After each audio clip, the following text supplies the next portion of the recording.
It's a tremendous chus for me to be here again. It gives me simcha to see you. I'm not sure. 3 weeks you're allowed to be b'simcha. You know what the Kotzker said? The Kotzker Rebbe said an amazing observation. At the end of Tainis, Daf Chavtes, the Gemara says, Keshem shemenichnas Adar marbin b'simcha. Just like when Adar comes in, you have to increase the simcha. Kach, so too. Mishenichnas Av mimatin b'simcha. When the month of Av comes in, we have to decrease the simcha. Says the Kotzker Rebbe, wait a second. You don't have to be sad in the month of Av. They just told you to decrease the simcha. There's a knob of simcha that every Jew must have. Sometimes they tell us to increase it, so we increase it. We turn up the volume. That's in the month of Adar. In the month of Av, they tell us to decrease the simcha. They're not telling us to be sad. It's just to minimize the simcha. But the essence of a Yid is to always be in simcha. So Mistam, I have permission. I have reshus. The Rav Shlita agrees. I have reshus to be a little bit simcha when I see such special faces, holy faces. Baruch Hashem. It's a tremendous chus to be here again. Thank you. Father. I'm sorry? He's still our father. Oh, Av. However, just in several days from now, they tell us to mourn. We're already in the period of mourning, but as we approach Tisha BeAv, the mourning intensifies. And they tell us to cry. What are we supposed to cry for? How are we to cry for something we have never experienced? None of us ever saw the Beis HaMikdash and what it means. And this is the $50,000 question that comes back every single year. How are we supposed to cry for something we don't know anything about? So Chazal tell us in Pirkei Avos, everybody knows the Mishnah, and Perek Hey, Mishnah Hey, the 10 miracles that were performed in the Beis HaMikdash. The Mishnah lists those 10 miracles. Among them, the pillar of smoke went straight up no matter how windy it was. Flies never came even though there was a lot of blood. Dead animals, and so on and so forth. The miracles were amazing, but we weren't there. And if we weren't there, how are we supposed to express these emotions of crying and mourning? And we got to do this every year. The loss of Beis HaMikdash, does it impact us on a daily basis? You know, the Chassam Sofer, every Erev Tisha BeAv, would cry, would shed tears, and would fill up a cup full of his tears and would drink it to fulfill the pasuk in Tehillim Mem Beis, pasuk Dalet, I believe. Hai soli dimasi lechem yoimam v'layla.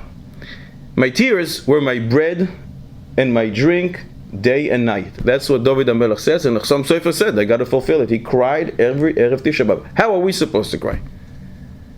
About 80, 90 years ago, the chief rabbi of Yerushalayim was Reb Shmuel Salant, Zecher Tzadik Livrocha.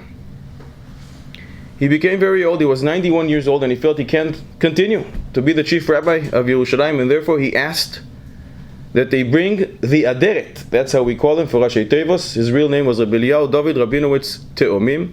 He was the Rav in Ponevezh in Europe and then in the Mir, and they asked that he should become the chief rabbi, and he agreed. He came to Yerushalayim and he writes a letter back to his family, and we have this letter in which he says, you know, they rented an apartment for me overlooking the Makom HaMikdash. They think they did me a big favor, but they don't know that they're shortening my life. Because every day when I look out the window and I see the Makom HaMikdash in its destruction, it shortens my life. He prophesied, and he didn't know what he prophesied. He only lasted in Yerushalayim for 2 years and he passed away. He was 65 years old, a giant of all giants. He wrote 120 books. Only 2 were printed during his lifetime. And Reb Shmuel Salant, who asked that he should become the chief rabbi, was still around, and he actually eulogized him in his Levaya. So he was able to express such feelings, seeing the Makom HaMikdash every single day. This is very recent, 80, 90 years ago. How are we supposed to cry? Do we cry? We cry. Every so often we cry. When do we cry? Yom Kippur. You know why we cry sometimes? Because we realize we don't understand how are we supposed to cry and why are we crying. Sometimes we do cry. When the neighbor gets a new car. Why can't I have that car? When the neighbor gets a new house. When they have a new marble in the kitchen. So we cry over stones, we're crying over the wrong stones. If we were to cry for the right type of stones, HaKadosh Baruch Hu would bring back those stones, and that would be the Beis HaMikdash coming down with a pillar of fire surrounding it, as Chazal promise us. There's a Gemara in Sanhedrin Kuf Daled Amud Beis. The Gemara says, Shchento shel Rabban Gamliel. Rabban Gamliel, the Tana, had a neighbor who lost a baby. And she would cry every night. And Rabban Gamliel was in the next door apartment and he heard her crying. And he would cry also every night, so much so that his eyelashes fell out. Why did Rabban Gamliel cry? He knew that baby. Unfortunately, there's a lot of tragedies in the world. We're all familiar with them. People are getting sick. Children die. Adults, before their time. Why was Rabban Gamliel crying? And what is the secret to our cry? The answer is, my friend, is very simple. Rabban Gamliel realized that when you don't have the Beis HaMikdash, you have the Shechina removed from us. And when the Shechina is removed from us, that is Hester Ponim, that is concealment. We don't see HaKadosh Baruch Hu's face. And when you have that, the result of that is destruction, loss of life, tragedies. So Rabban Gamliel wasn't crying for that baby specifically, necessarily for that baby. He was crying for what it means to not to have a Beis HaMikdash, and it's very easy for us to cry. Do you remember Levi Klatsky? 6-7 years ago in Muncie, the little kid was butchered. Do you remember last year, 3 kids, young Israeli kids, who were kidnapped and were killed? Do you remember just 6-7 months ago in Haranov, the massacre? The Jewish people, tzaddikim, trying to cling to HaKadosh Baruch Hu, and they cling to HaKadosh Baruch Hu forever. Why does this happen? Cancer and all kinds of other diseases. Because we don't have the Beis HaMikdash. And therefore it is very easy to cry for the Beis HaMikdash, because all the stories that we're familiar with, all the tragedies that we are so scared of, is a result of the lack of the Beis HaMikdash. HaKadosh Baruch Hu is removing His Shechina from us. Hester Ponim, concealment, in turn yields destruction. The opposite is true as well. When we fix what caused the destruction of the Beis HaMikdash, HaKadosh Baruch Hu comes back. There's Ha'aras Panim.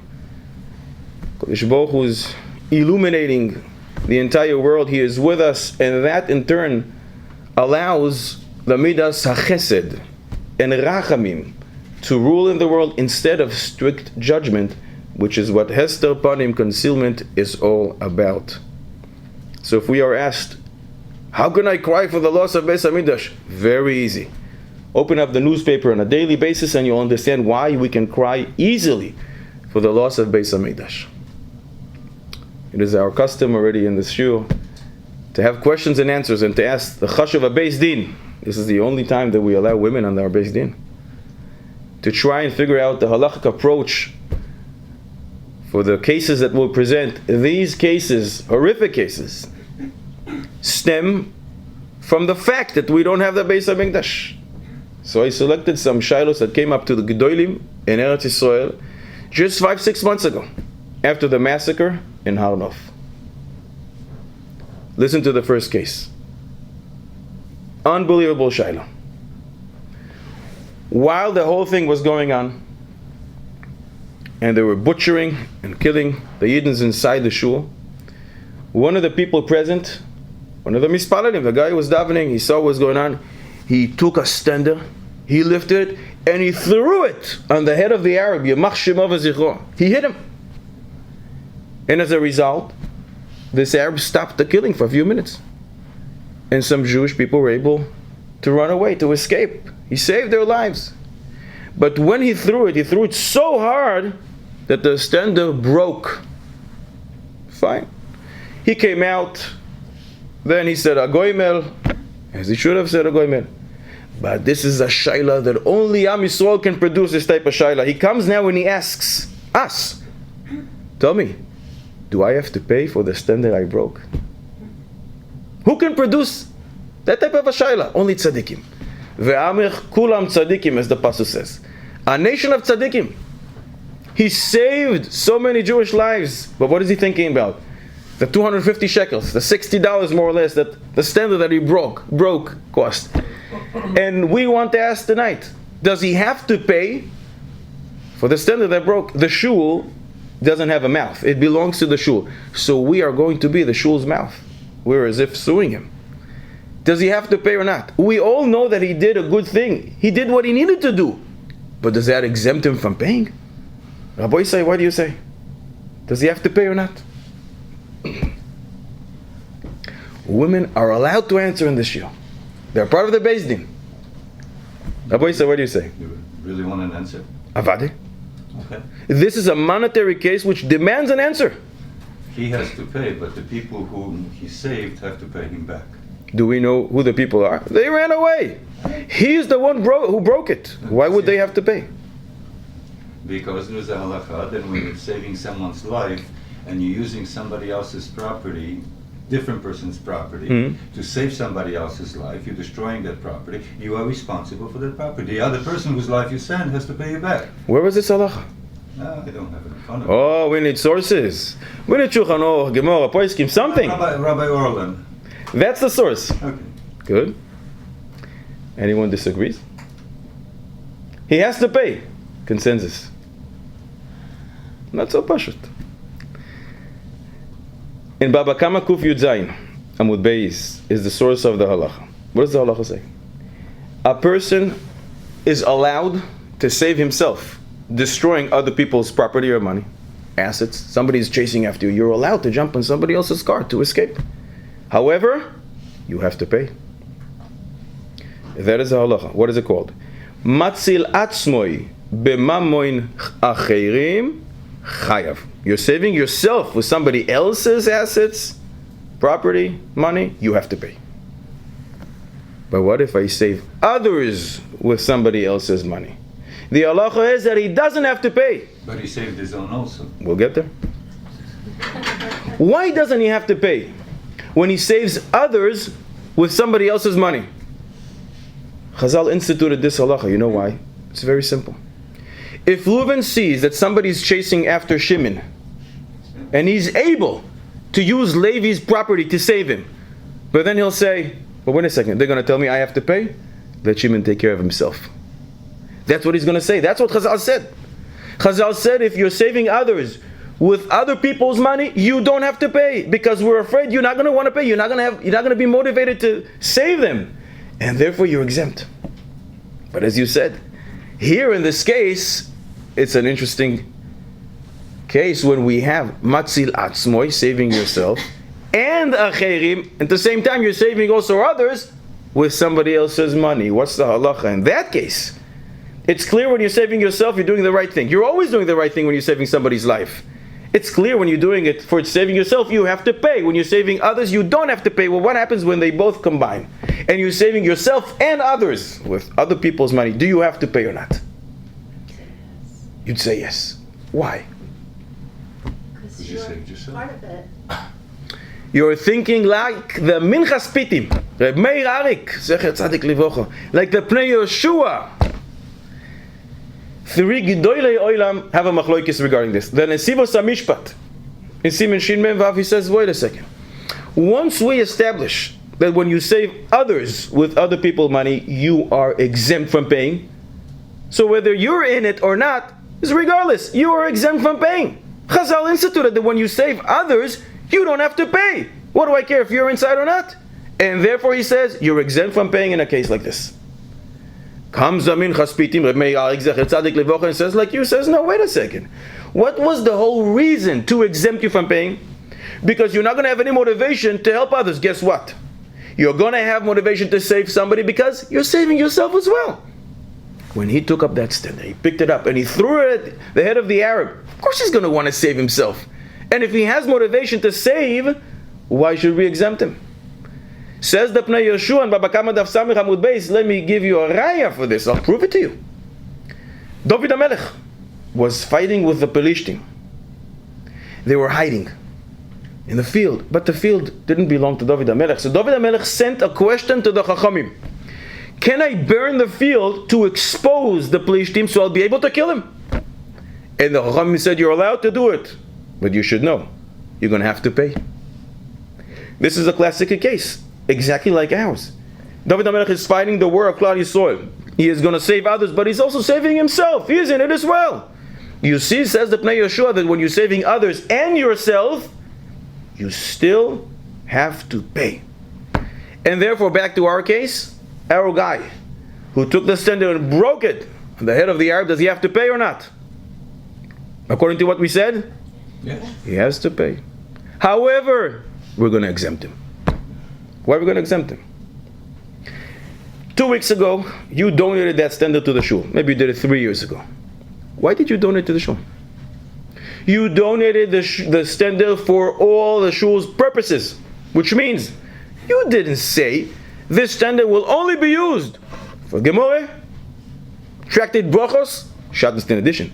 You didn't say that. You didn't say it's only going to be for Shulchan Aruch, Even HaEzer. You said this is for the shul. I'm sure the shul will need it. And sometimes Friday, 2 minutes before Shabbos, you don't have time to get to the timer, and there's no ladder. Guess what? You're allowed to jump on the stand and to get to the timer to make sure the AC will work on Shabbos. You're allowed to do that.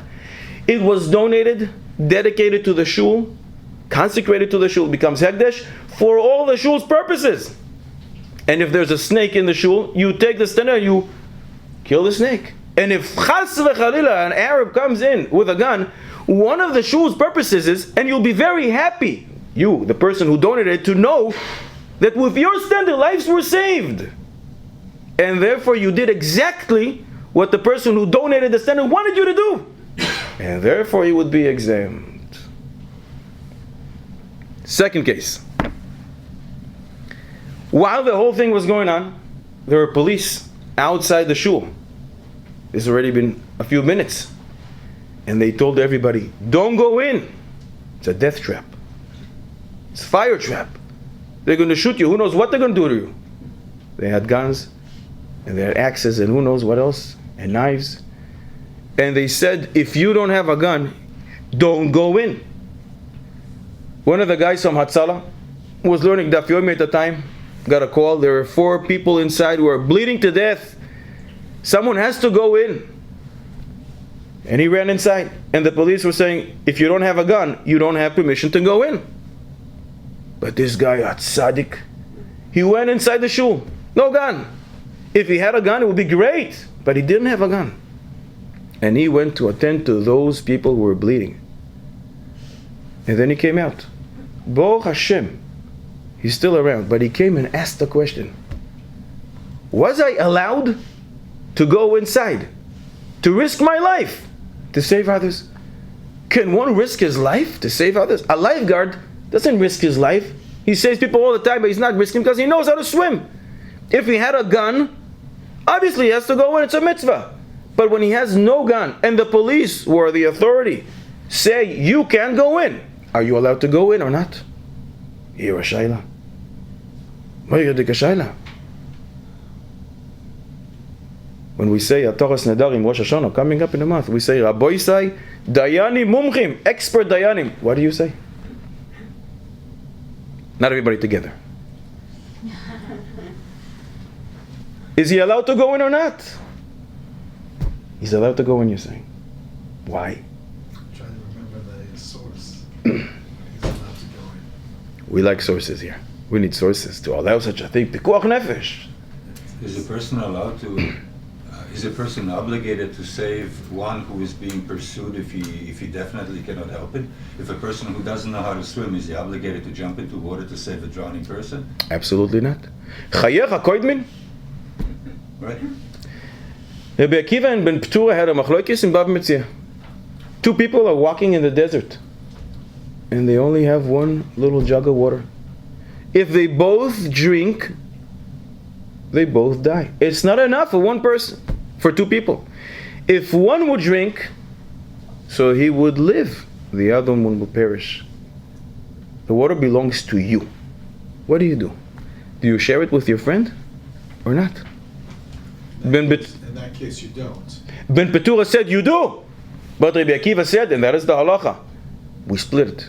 I'm sorry, Rabbi Akiva said we don't. Ben Petura said you split it.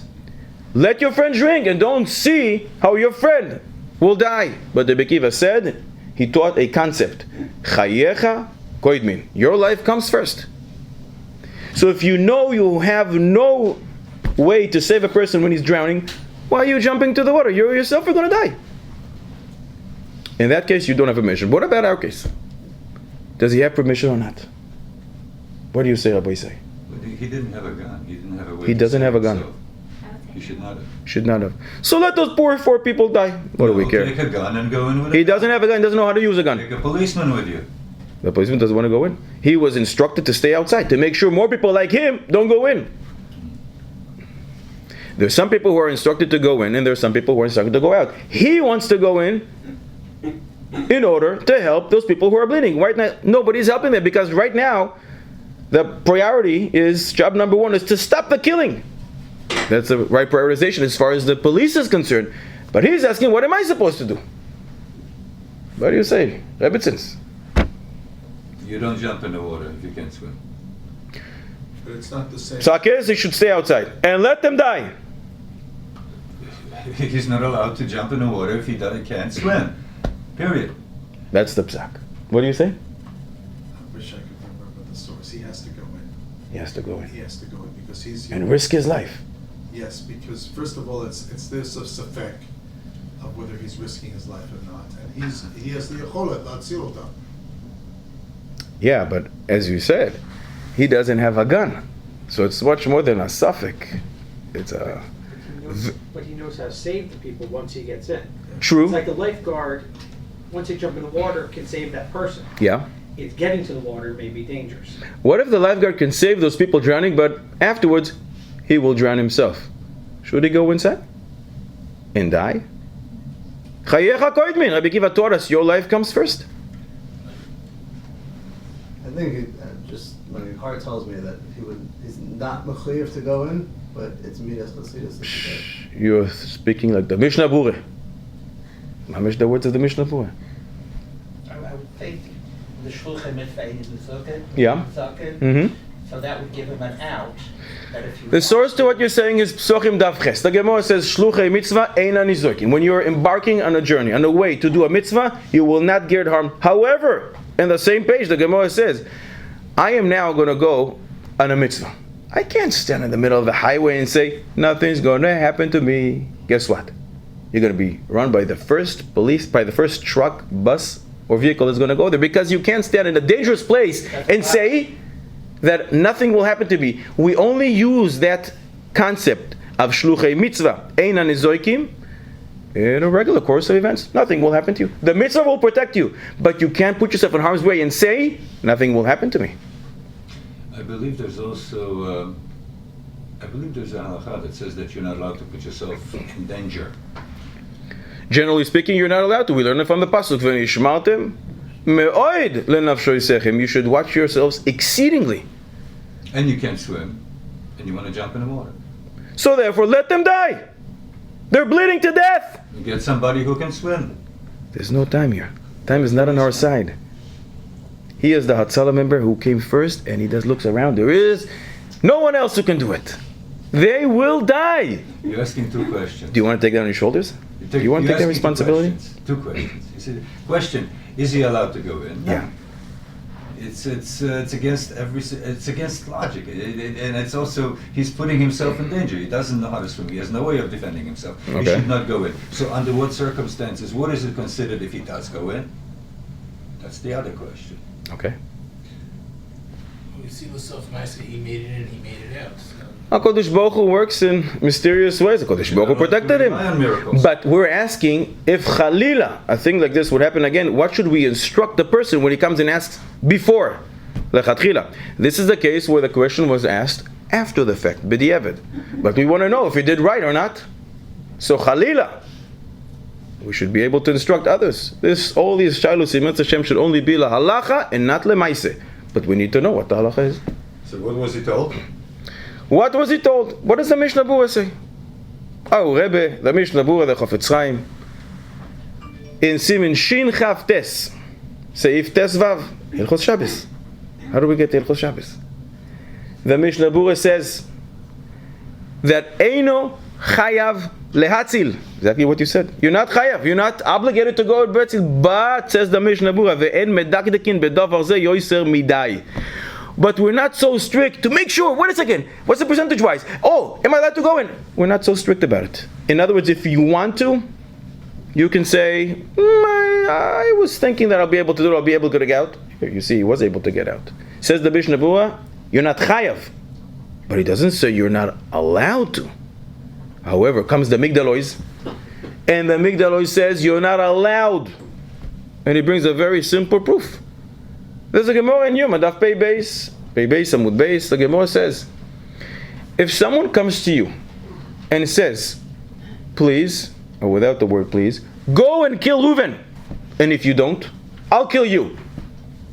Are you allowed to kill Reuven? No. What if he says to you, go and eat chazir, and if not, I'm going to kill you? Are you allowed to eat chazir? Yeah. Of course you should eat chazir. So why is it that you're not allowed to kill Reuven? The Gemara says a svara, a concept called my chazis. That's what it's called. Do you think your blood is redder than Reuven's? Who says you're more dear to Kodesh Baruch Hu than Reuven? So why are you going to kill Reuven? Maybe Kodesh Baruch Hu wants Reuven to stay around and not you. And therefore, based on this is the source for one of the three cardinal sins that we're not allowed to transgress. The other two, we have a pasuk. For this, we use a svara. My chazis, were you thinking that your blood is so beloved to HaKadosh Baruch Hu, is really, really red, much more than Reuven's? No, perhaps it's not, and therefore you're not allowed to kill Reuven. Says the Migdalois, based on this, you're not allowed to go in. Who says your friend's blood is more dear to HaKadosh Baruch Hu than you? You're going to die, you don't have a gun. And therefore he says, a father who wants to risk his life to save his son, and unfortunately things like this happened in the Holocaust, as we all know stories. You know what, don't take him, take me instead. You're not allowed to do that. Says the Migdalos, who says the Kodesh Baruch Hu wants him to live and not you? However, the same Migdalos adds and says, except if you know your friend is a tremendous Talmid Chochem and a great tzaddik, a greater tzaddik than you, you're allowed to. You're stuck somewhere with your Rebbe. You're allowed to save him instead of yourself. That's what the Migdalois says. Back to our case. You know who were the people who were there? Who were shechted? Tzaddikei Oilam. What great people. I'm sure you read about them. Tzaddikim. Based on this Migdalois, this person who walked in did the right thing. But there's another element. Maybe he was a greater tzaddik. If he assumed that he's not, the Migdalois gives him permission. The truth, only HaKadosh Baruch Hu knows. There's a very good accounting department upstairs. They know exactly what's going on. We don't know. But the Migdalois, based on him, we can do it. But there's another element here. When the terrorists see that we will stop at nothing, we will come in even without a gun, just to make sure to help our friends, to fight them, that in itself can cause them perhaps in the future to think twice before they go in. And that together with what the Migdalois says would give permission to go inside. What did Mordechai do? Mordechai told Esther, I want you to go to the king. Excuse me? I wasn't called to the king for a long time. That's risking my life. Who gave him permission to do that? Hatzalas Rabim. He was going to save the many. Who? You and me. That's why the reason we're still here. Klal Yisrael are in danger. They want to kill us all. When you're trying to save many, Hatzalas Rabim, which is the same case here, mutar, then you would be allowed. I would say she was saving herself as well. I'm sorry? She was saving herself. Correct. She was saving herself, but she was also saving the many. But she could have, in theory, avoided it and stayed back and not tell Achashverosh she's Jewish. Who knows? At this point of the game, nobody knows she's Jewish. Except for her nose. Rabbi Isai, third case. Mind-boggling case. There was a couple in Har Nof, that's the neighborhood where it happened, that didn't have kids for 14 years. And this man said to HaKadosh Baruch Hu, I want to make a business deal with you. HaKadosh Baruch Hu said, yes. What do you have to offer? And this man said to HaKadosh Baruch Hu, you know, if you give me a child, I will support your children.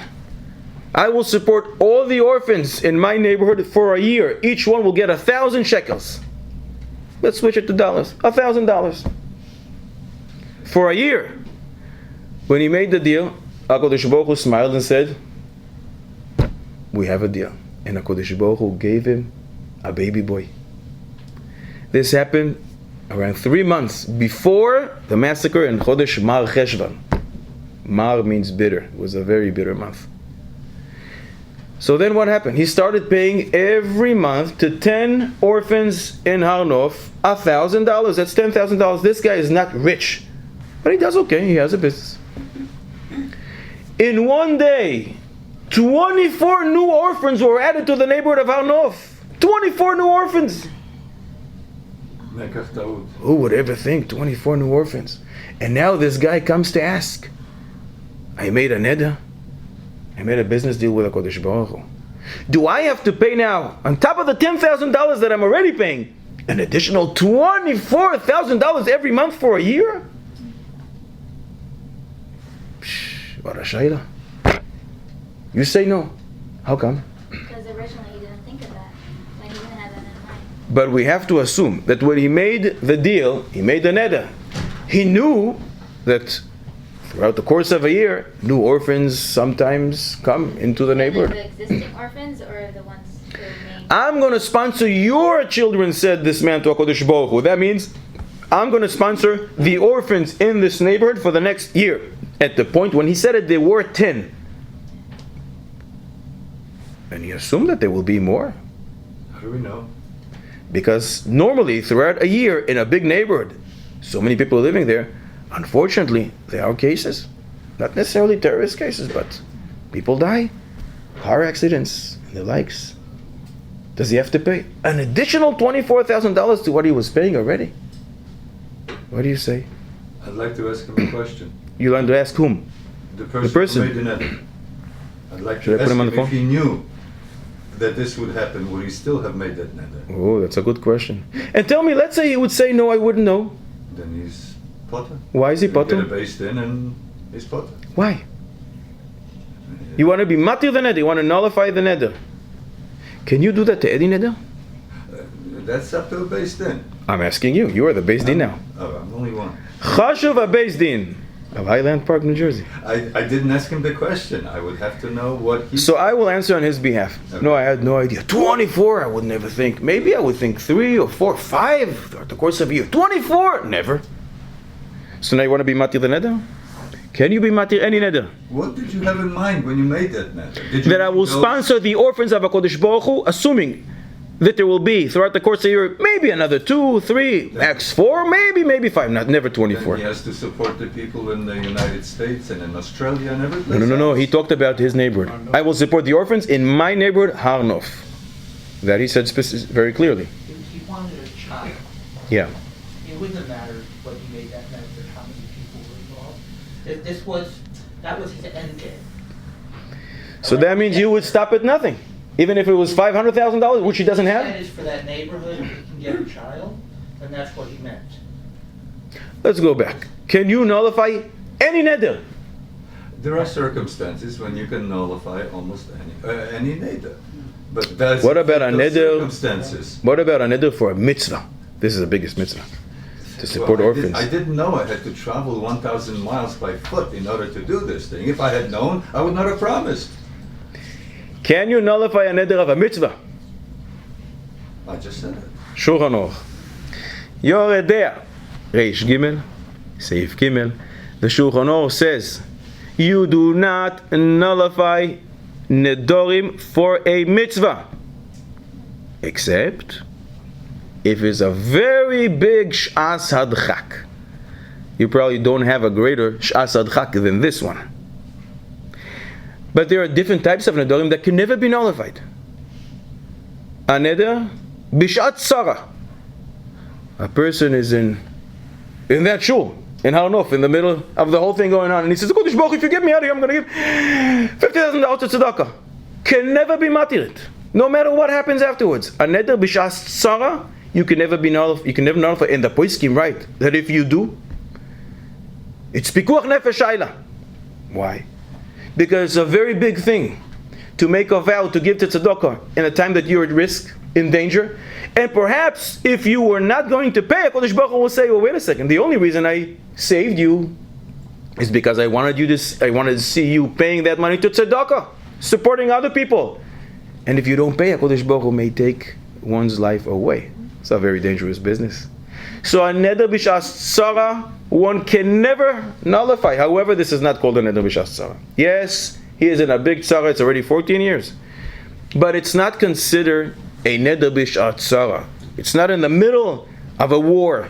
This is an ongoing problem, difficulty, challenge that he has.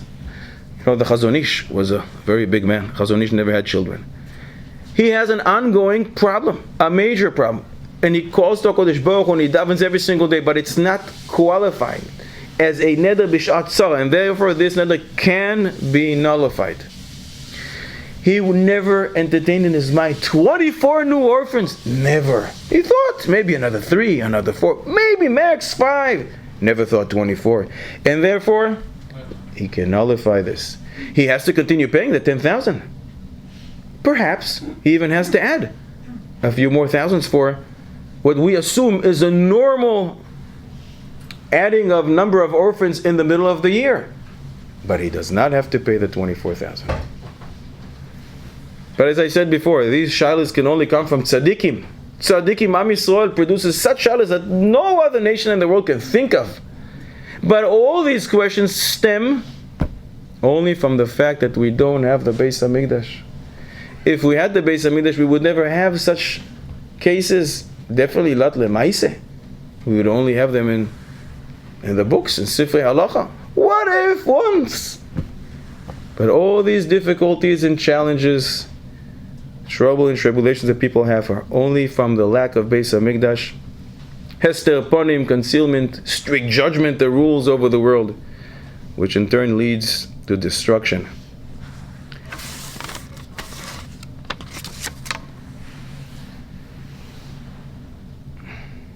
I want to tell you a maaseh.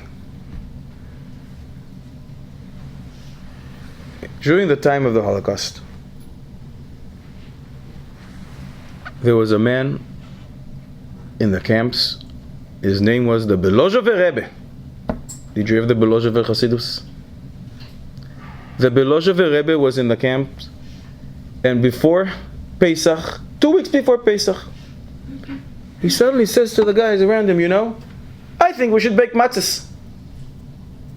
They look at him, Rebbe, baking matzahs here in the camp? I think so.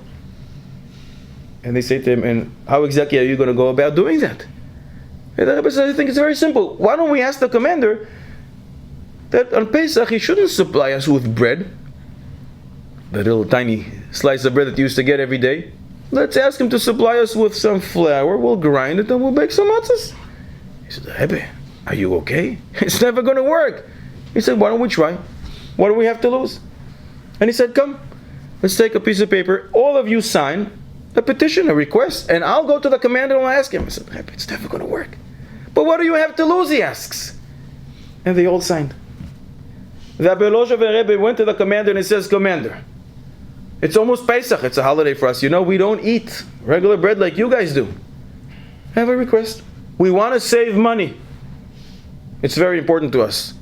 War efforts, and we want to save you money. Why don't you just supply us for a week a sack of flour? We'll take care of our own needs. We'll grind it. We'll bake the matzahs instead of bread.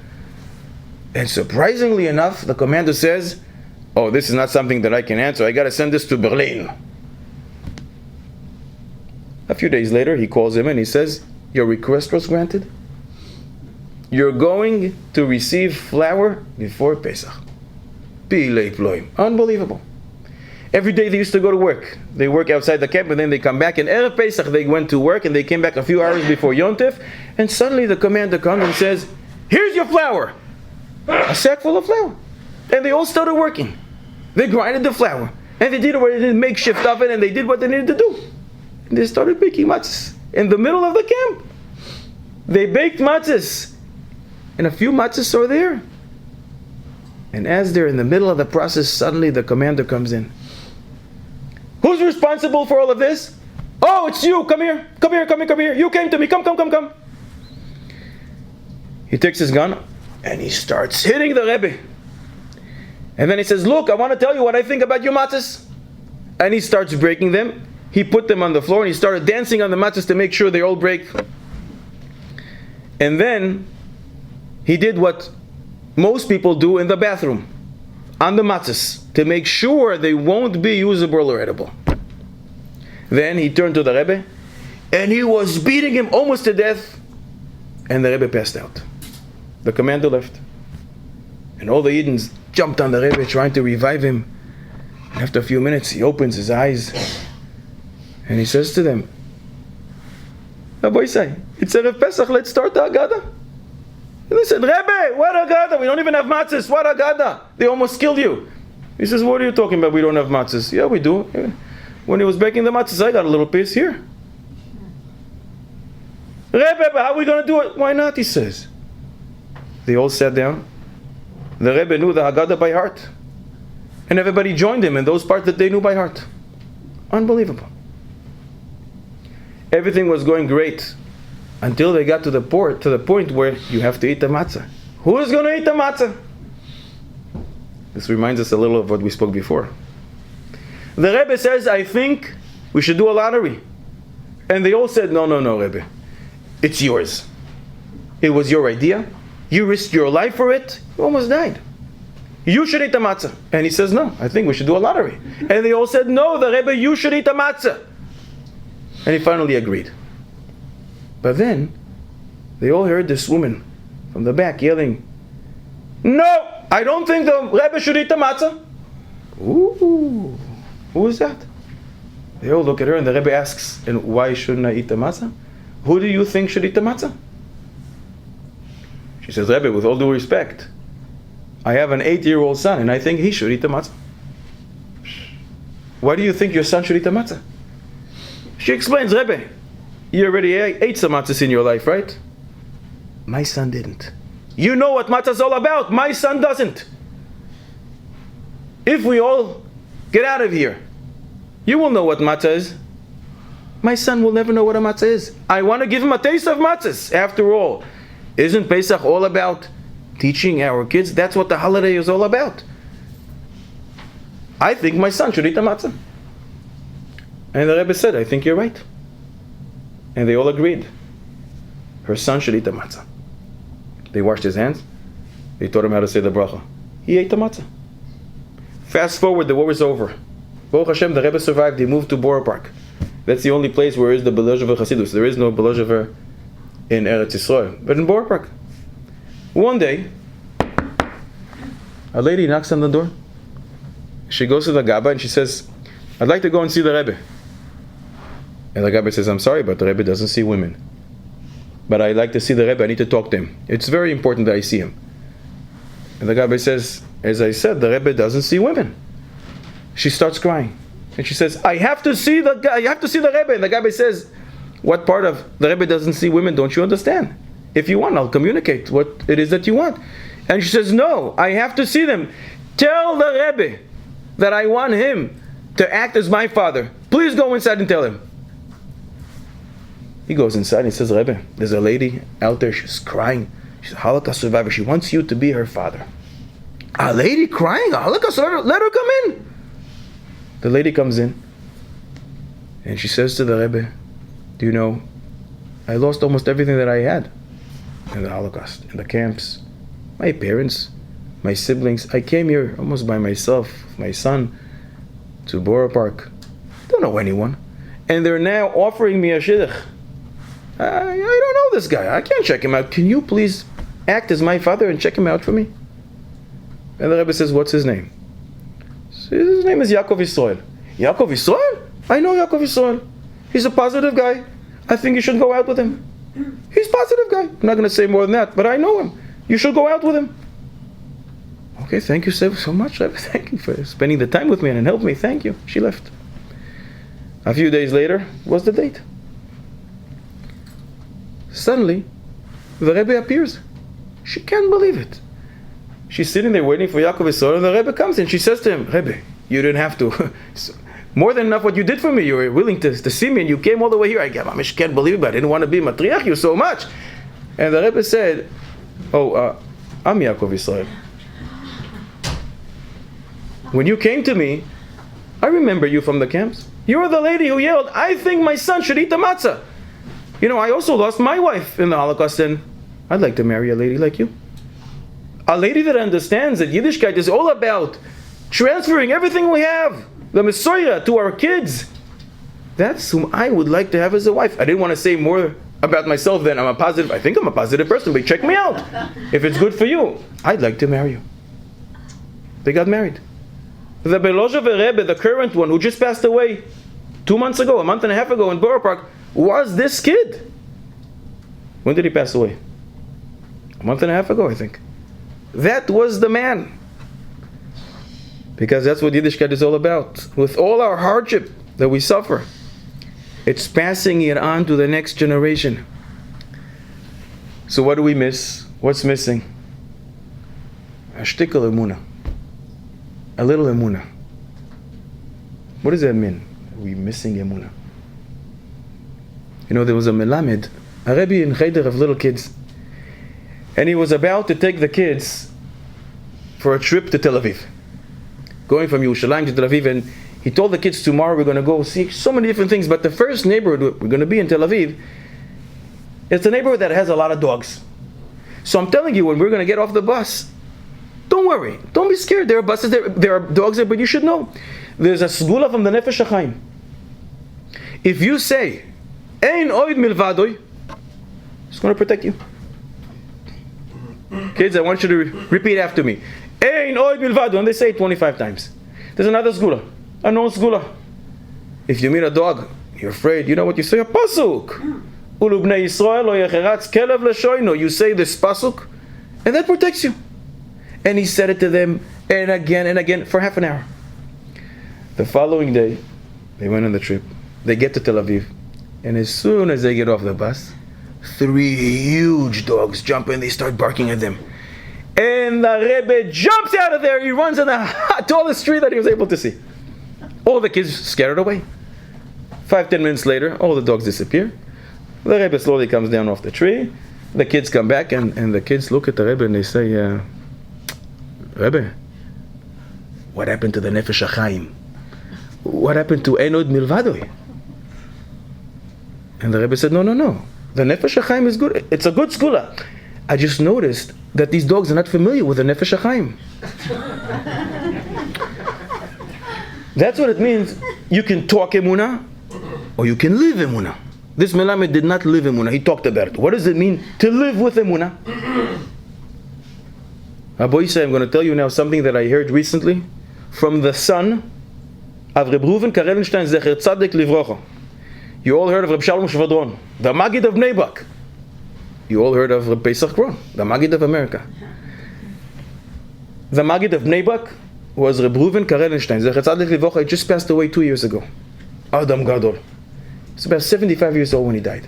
There's many books now, Yechi Reuven, that they put out from his droshos. Listen to this Maaseh that his son, I heard this from his son. Reb Reuven Karelinstein 40 years ago lost both kidney functions, both kidneys. Young man, about 35 years old, starts going to dialysis 3 times a week, spending a few hours in the hospital, and then after a while they tell him, you know, if you go to New York, there's a big chance that you'll get a kidney over there, kidney transplant. I think you should go to New York. He left, he went to New York. A man of 35 years old, he left his wife, he left 7 children, not knowing 1 word of English. He sat in New York for 2 years, waiting for a call from the hospital, no call, gunished. After 2 years, his friend from Eretz Yisrael, Reb Baruch Halberstam, who is a grandson to the Divrei Yatziv, the Kloisenberger Rebbe, he calls him and he says, you know, I heard that in San Francisco there's a very big hospital that does just that. And there's much greater chances that you'll get a kidney transplant if you go to San Fran. And Reb Reuven Karelinstein says to him, how am I going to go to San Francisco? Don't know a word of English. I just can't do it. It's been 2 years that I'm here and I don't know 1 word of English. It's very difficult for me. I don't know how to do it. And Reb Baruch Halberstam says, I'll help you. He flew to New York and he took Reb Reuven Karelinstein with him, and they both flew to San Francisco. They landed at 3:30 a.m. Immediately they both called their wives to tell them, we arrived, everything is fine, good. They go to the hotel, go to sleep a little. They get up in the morning, they daven, they eat breakfast.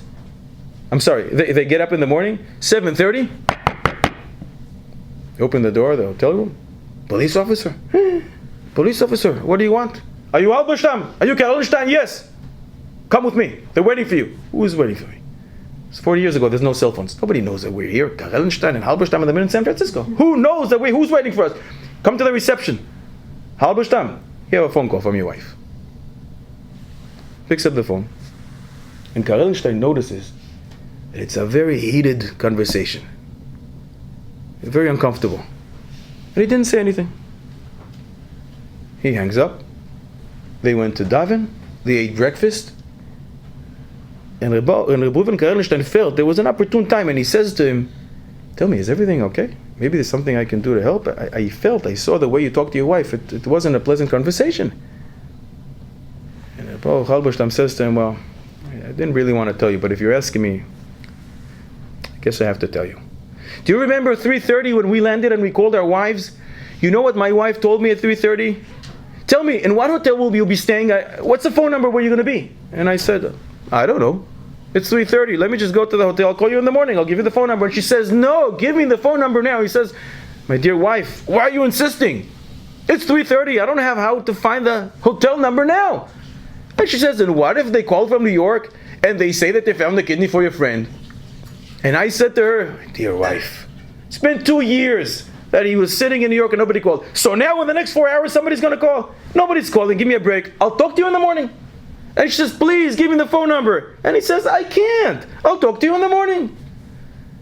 Do you know, says Rabbi Halberstam to Reuven Karelstein, 10 minutes after I hung up on her, they called from New York to say we have a kidney for your friend. And the law in New York was at that time that once they call you from the hospital, you have 3 hours to call back. Otherwise, they give it to the next one in line. It's a big waiting list. And once you do respond, you have 8 to 9 hours to appear in the hospital. And therefore, my wife was telling me that she called all over San Francisco to try and find 2 Jews, Halberstam and Karelstein. And she was trying to call and call and call from 3:40 until 6:40, when they called again from the hospital to say, we're sorry, but your friend never called, so we have to give the kidney to the next one on the list.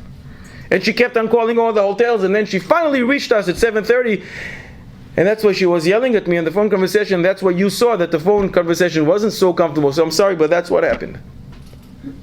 And he had no idea how Rabbi Reuven Karelstein would react to that, but Rabbi Reuven Karelstein hears this, he stands up, and he starts dancing. And the Baruch looks at him and says, oh, I guess he lost it.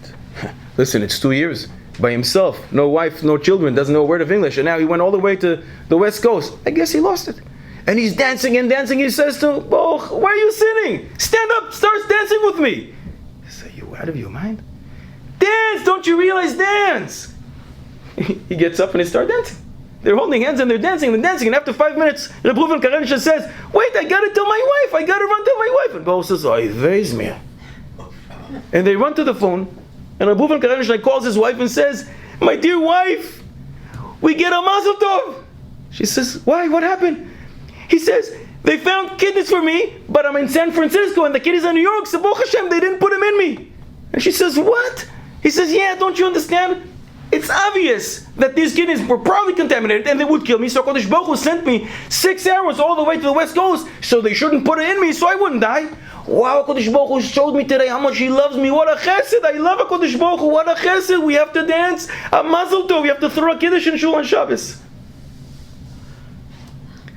Those 2 kidneys were transplanted into 2 different goyim. Each one got one. Everything was fine. After 3 days, both died. Reb Baruch Halberstam says, till today, this is 40 years after, I remember that as soon as I finished explaining to him what happened, there was no hesitation. He jumped out of his seat and he started dancing.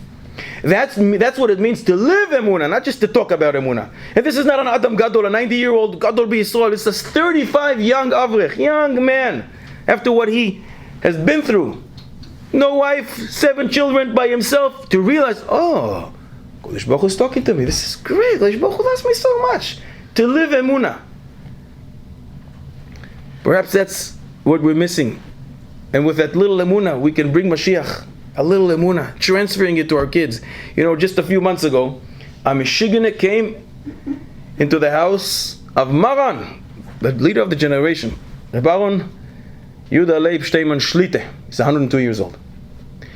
If you remember, about 2.5 years ago, for the previous election, a Michiganer came in, and he grabbed the Rav Steinman, and he shook him, and he was hospitalized. He almost died. So since that time, they make sure to see exactly who comes into the house. So a few months ago, another Michiganer comes in, looks okay, but something didn't smell right. So they all look, what's going to happen now? And he goes directly to Rav Steinman, and he shakes his hand. He's 102 years old. So Shalom Aleichem, I'm Eliyahu Hanavi. I came to tell you the Geula is coming. They sent me from Shemaim to you because you are the leader of the generation. What do you answer, Michiganer, like that? What do you answer? Rav Steinman is so brilliant. He's 102 years old. He gets up from his seat, he shakes his hand, and he says, oh, Aleichem Sholem. You know, it's been 95 years that I'm waiting to find out what is the answer regarding the Teiku in Bab Metzia Daf Chaf Aleph Amud Aleph. There are 321 Teikus in Shas, unresolved issues in Shas, that Chazal end with a Teiku, which means Eliyahu Hanavi will resolve it for us. You know, there's one that's bugging me. From the time that I was in Cheder 95 years ago, you know, if you find scattered fruits, a measure of Chetzi Kav in 2 Amois, the Gemara says a Teiku. So what is it? And this Meshiganer turned around and ran away. There's 2 things to learn from this story. I don't just tell stories to tell stories. First of all, it's brilliant to know what to answer. Not to embarrass the person, just to tell him. But there's much more than that. You know, we also wait for Mashiach. Why do we wait for Eliyahu Hanavi and Mashiach? No mortgage. Shlom Bayis issues. My relationship with my boss may finally get to an... We have a lot of reasons why we want to see Mashiach. Why does the leader of the generation, what is he waiting for Mashiach? Because there are 321 tekus in Shas which are driving him nuts for 95 years.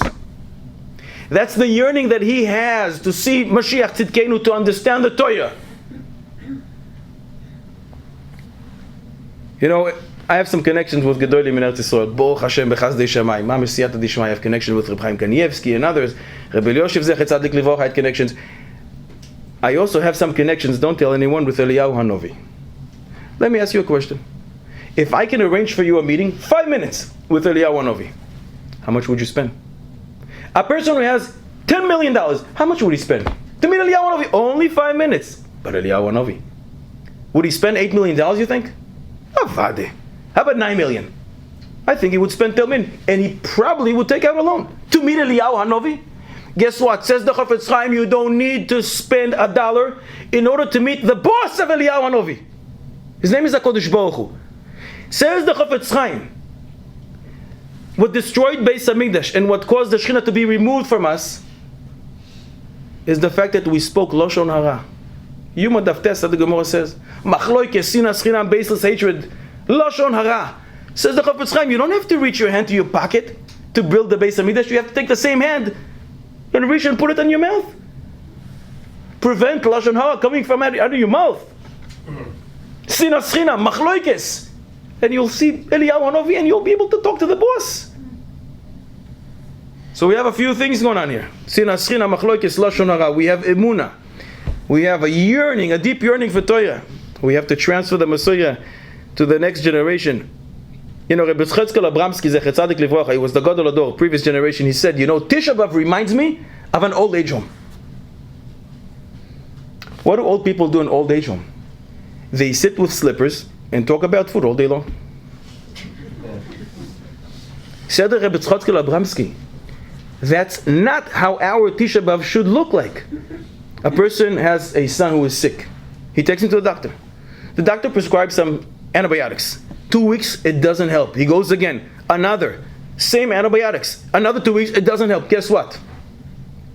You got to do something different. It's been too many Tisha BeAvs that we sat with slippers, thinking about food, saying some kinos, thinking it's going to help. It's apparently not sufficient. Said Reb Tzchezkel Abramsky, we need to do something more. What is that something more? We need a change. We need to spread baseless love. We need to have a deep yearning for Eliyahu Hanavi, for Mashiach, for Torah, for Beis Hamikdash to be rebuilt. We need to strengthen our emunah, Mirtzeh Hashem, for the merit of these things. HaKadosh Baruch Hu will send us Bekorov b'yameinu mamish. This is still time that this Tisha BeAv will turn, as the Navi promises. Navi Zechariah says, Tzom HaRevi v'Tzom HaChamishi, the fast of the month, of the 4th month and the 5th month. Tzom HaShvi v'Tzom HaAsiri, the fast of the 7th month, the fast of the 10th month. Yihiyu lebeis Yehuda, lesason ulesimcha ulemoyadim toivim, will turn into festive days. They will turn into yontif. Say, Mitzvah Hashem, this should still happen this year. Mitzvah Hashem, we should all be Zoiche, to celebrate this new Yom Tov in Yerushalayim with the Beis Hamikdash. Eliyahu Novi, Mashiach will all dance together in front of Beis Hamikdash. Bekorov b'yameinu, Amen. Amen.